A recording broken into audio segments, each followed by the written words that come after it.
சிந்திக்க ஒரு கதை. அந்த கூட்டத்தில் சீடர்கள் அந்த குருவினுடைய அறிவுரையை மிகவும் கவனமா கேட்டுட்டு இருக்காங்க. தன்னுடைய அறிவுரையை முடிச்ச உடனே அந்த குரு அங்கிருந்த பழங்களை எடுத்து அங்க இருக்கக்கூடிய கடவுளுக்கு நிவேதனம் செய்யறார்.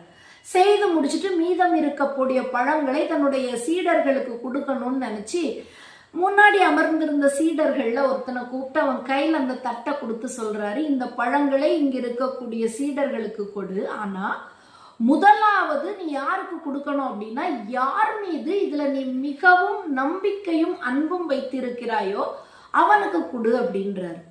உடனே அந்த தட்டை கையில வச்சுட்டு முதல்ல அந்த தட்டில் இருந்து 2 துண்டுகளை தனக்கு எடுத்துக்கொள்கின்றான்.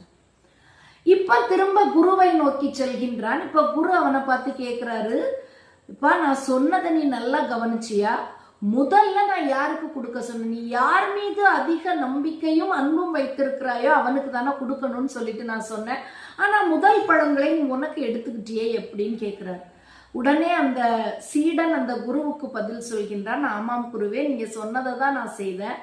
இங்க நான் முதலில் என் மீதுதான் அதீதமான நம்பிக்கையும் அன்பும் வைத்திருக்கிறேன். அதனாலதான் இந்த பழங்களை நான் முதல்ல எனக்கு எடுத்துக்கிட்டேன் அப்படின்னு சொல்லிட்டு சொல்றான்.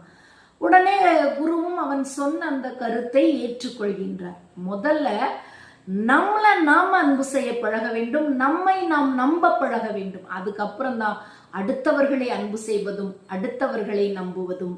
முதல்ல நம் மீது நாம் அன்பு செலுத்த பழகுவோம்.